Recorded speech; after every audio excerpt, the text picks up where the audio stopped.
بە خۆشحاڵیەوە کارە هونەری و سینەمایەکان بەردەوامیان هەیە و زۆرنەوە هونەرمەندانەی کە ئەیانەوێت لەگەڵ هاتنی ساڵی 2023 چەندین کاری جوان و ناوازە پێشکەش بکەن. لە ئێستاە فیلمی سینەمایی شەوە کە لە ژانری ترسناکە بێگومان یەکێکە لەو فیلمانەی کە لە ماوەی چەند ڕۆژی ڕابردووە لە سینەماکان لە هۆڵی سینەما بێگومان لە بەشێک لە شار و بڵین شارچکەکانی هەرێمی کوردستان دەستی بەوە کردووە کە نمایش بکرێت و خەڵکانێکی زۆریش بتوانن بینەری ئەم جۆرە فیلمانەش بن.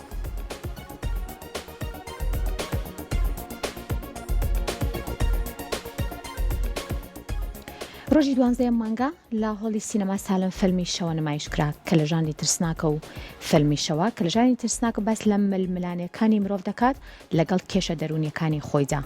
فیلمەکە لە سیناریۆ دەرهێنانی دلۆڤان زەندیە و کاری وێنەگرتنی لە کوردستان بۆ کراوە.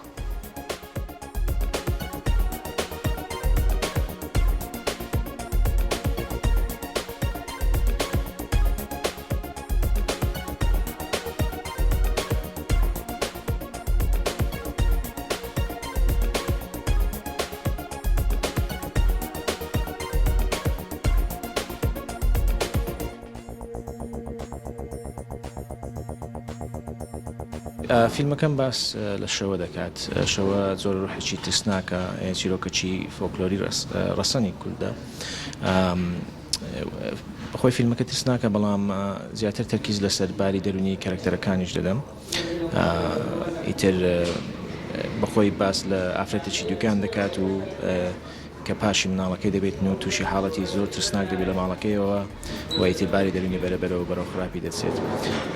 فیلمەکە بە ستافێکی ینی کوردی گیراوە، لە کوردستان گیراوە، لە شاری شەقلاوە، لە شارۆچکەی شەقلاوە و چەندین دیمەن لە هەولێر و وێنەکانی دەرەوە لە لای کۆمەسپانە و مەنتیخانە. فیلمی کوردی سینەمایی شەوە من یەکێکم لە ئەکتەرە سەرەکیەکان کە لە ناوم فیلمە ڕۆڵم هەیە. ئەم فیلمە لە ژانری ترسناکە.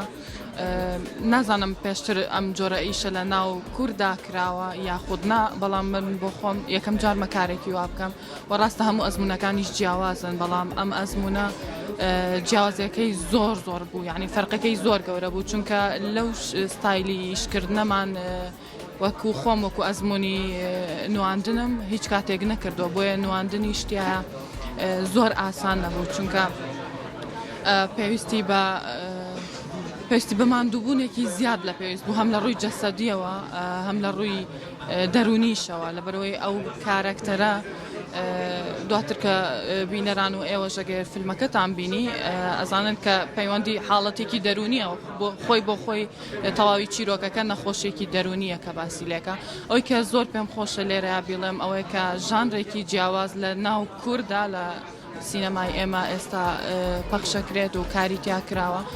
بە خۆشحاڵی و هیوادارم لەلایەن لە هەموو لایەکەوە سەپۆرتی ئەم جۆرە کارانە بکرێتەوەکو بتوانین ئیشەڵا لە داهاتووە سینەمای کوردیمان هەبێت، زۆر پێویستمانە و ئەو ئیشانەی کە ئێمە لە کوردستان کاری لەسەرەکەین وەکو هونەرمەندان بە دڵنیاییەوە هەموو ئیشەکان، هەموو کارە سینەماییەکان مێژوو کللتور و ڕەسەنایەتی کوردستانە لە هەر فیلمێکا بە شێوازێک و بە ستایلێکی جیاواز، بۆیە هیوادارم لە هەموو لایەکەوە سەپۆرتی کاری هونەری و بە تایبەت سینەما کە هونەرێکی پێشکەوتووە کە ئەگاتە هەموو جیهان سپۆرت بکەن.